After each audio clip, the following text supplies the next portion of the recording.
Assalamualaikum warahmatullahi wabarakatuh, Pak Iwan. Waalaikumsalam, Bu.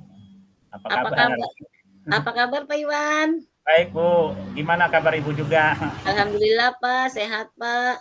Ya, Ngomong-ngomong, sudah lama ya, Pak Iwan, kita tidak berbincang-bincang? betul, Bu. Heeh, betul. Nah, sekarang sepertinya ada yang mau Pak Iwan bicarakan ini kepada saya.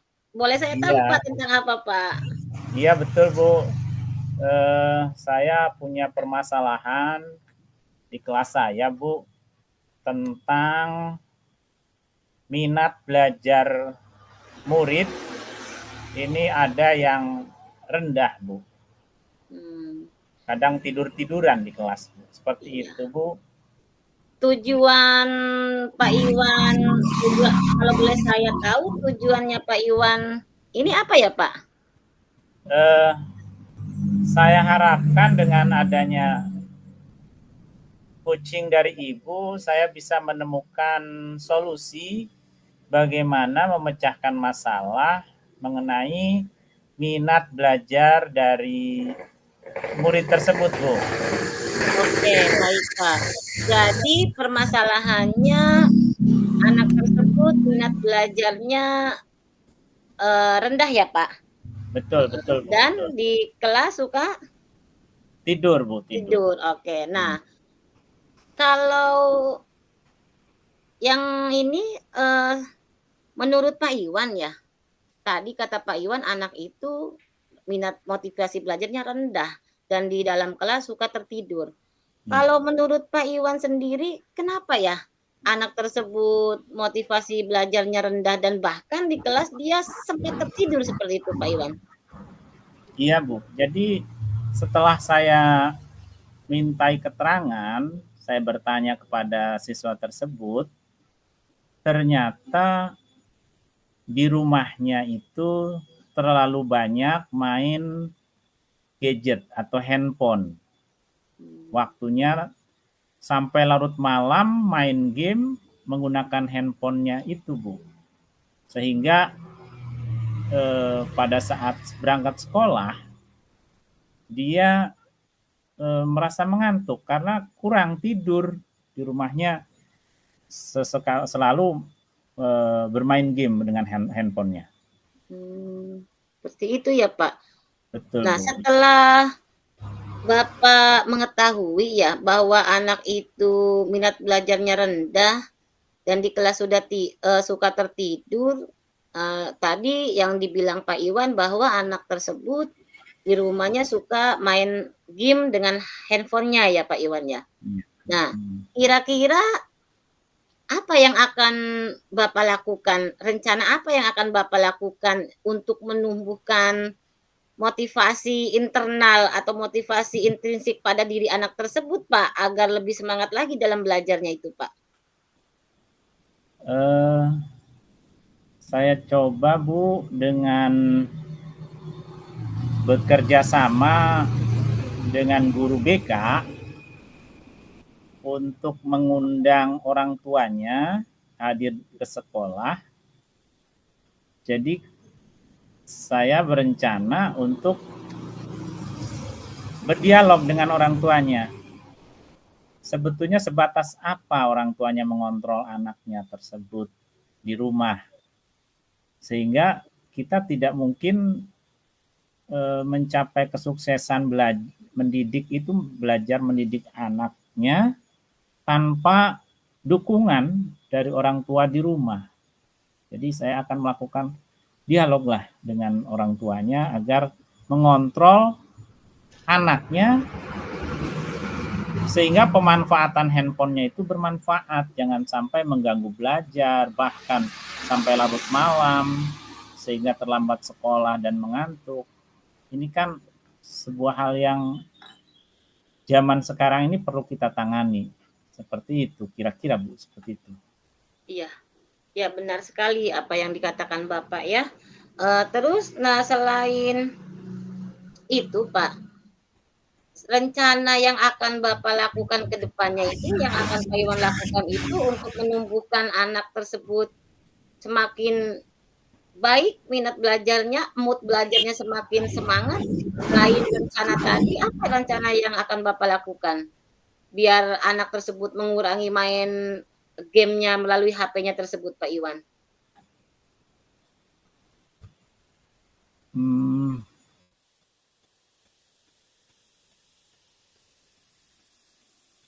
eh, menarik nih Bu ya. Jadi kan di era sekarang ini, era digitalisasi, ini sangat masif sekali. Kita tidak boleh menafikan bahwa anak didik kita itu sudah bergaul dengan alat komunikasi handphone, gadget Android-nya itu. Maka saya punya rencana ke depan untuk membuat sebuah pembelajaran di mana sarananya adalah handphone. Sehingga yang tadinya pembelajaran itu mungkin dianggap anak didik kita ini kurang menarik, saya coba dengan menghadirkan bahwa handphone bisa digunakan untuk sarana belajar. Tidak lagi belajar, tidak salah memang belajar menggunakan buku teks, hanya papan tulis tidak salah, tetapi mencoba merubah sehingga handphone itu bermanfaat untuk sarana belajar di kelas, Bu. Demikian. Iya, ya benar sekali, Pak. Apa yang dikatakan Pak Iwan itu adalah benar sekali dan ide Bapak juga itu sangat baik sekali, sangat bagus sekali ya. Terus yang akan Bapak terapkan untuk mewujudkan rencana Bapak tersebut, kira-kira rencana kedepannya seperti apa Pak ya untuk mewujudkan apa yang tadi yang dikatakan Bapak tadi itu, bahwa katanya pembelajaran itu lebih menarik dengan handphone. Nah, itu ide yang sangat baik sekali Pak, yang sangat bagus. Nah, kira-kira untuk mewujudkan itu semua, apa yang akan Pak Iwan lakukan, Pak? Saya akan membuat RPP berbasis Android, jadi di mana siswa tersebut menggunakan handphonenya untuk mengerjakan LKPD. Dan juga mungkin saya akan memasukkan video-video pembelajaran sehingga tidak hanya berupa tulisan, bisa pembelajaran berdiferensiasi, bisa bentuk bacaan, bisa bentuk video, dan juga pekerjaan-pekerjaan lain, tugas-tugas produk yang bisa dikerjakan oleh siswa melalui handphonenya, Ibu. Seperti itu ya, Pak. Nah, kira-kira Pak yang sudah Pak Iwan lakukan itu sudah cukup ideal belum, Pak? Sebelumnya belum ideal kayaknya, Bu, sebelumnya. Dan dari yang tadi saya paparkan masih kurang sebetulnya. Karena kenapa? Jadi dilema, Bu. Di sekolah kami itu handphone masih dilarang.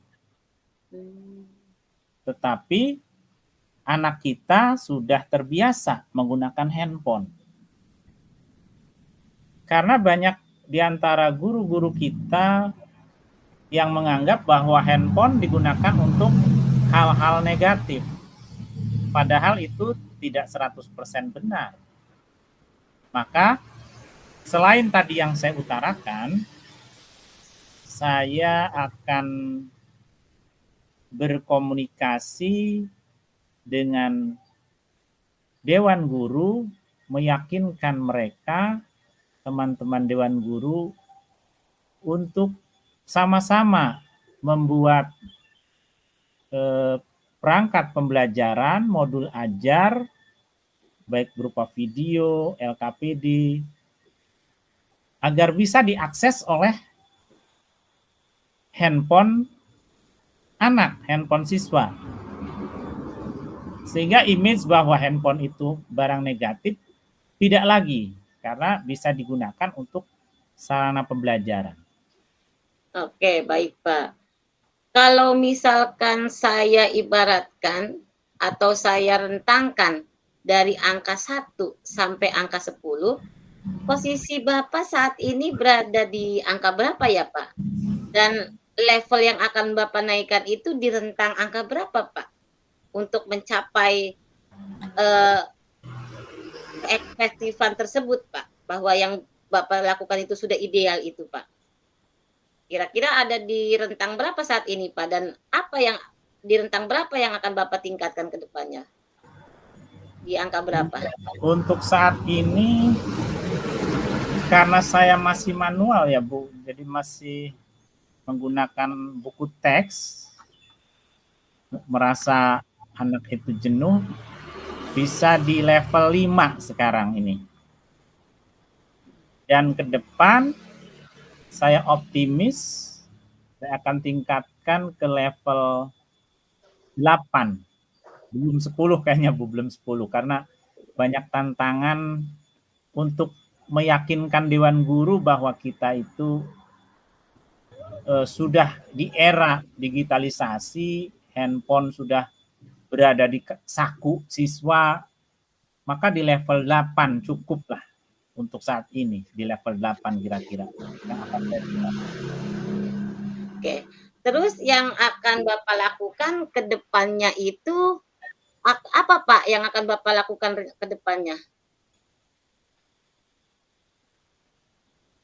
Baik Bu, ke depan dari selain yang sudah saya ungkapkan tadi, saya akan komunikasi dengan kepala sekolah untuk mengkondisikan seluruh Dewan Guru mungkin di sesi rapat bulanan, di sela-sela pembelajaran yang sudah berlangsung KBM, agar kepala sekolah memberikan dukungan kepada saya untuk meyakinkan rekan-rekan sesama guru bahwa handphone itu tidak berbahaya dan bisa digunakan dalam pembelajaran. Bahkan bila perlu semua Dewan Guru untuk membuat model-model pembelajaran yang bisa diakses oleh handphone dan video-video pembelajaran, LKPD, dan tugas-tugas produk yang dikerjakan oleh siswa itu bisa diakses baik di rumah maupun di sekolah. Karena memang di sekolah mungkin sinyalnya sedikit, akhirnya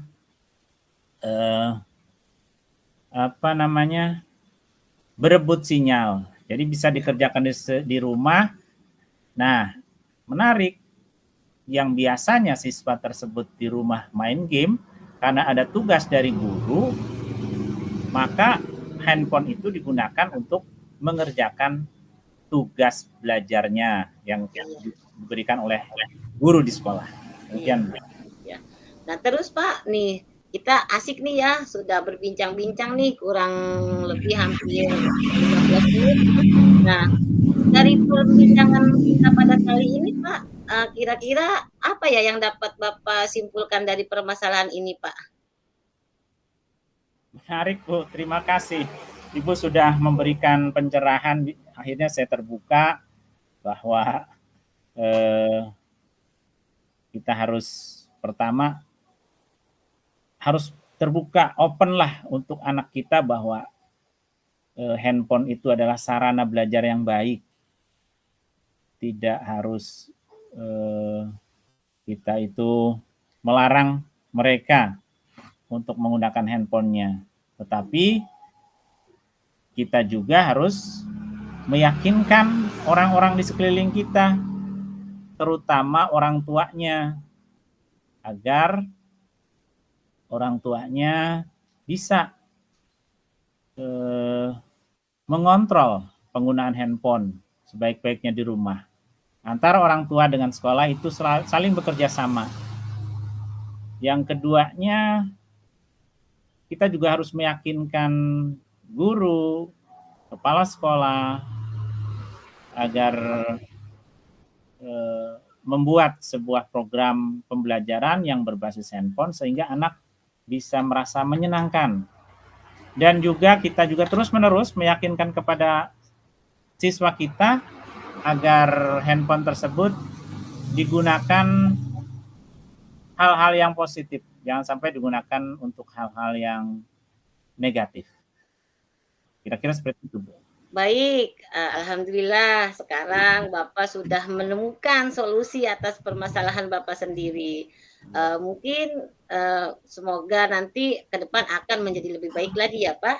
Ya, Mungkin, percakapan kita akhiri sampai sini saja ya, Pak. baik, Bu. Terima kasih, Bu. Ya. Sama-sama Pak Iwan. Assalamualaikum warahmatullahi wabarakatuh. Waalaikumsalam warahmatullahi wabarakatuh.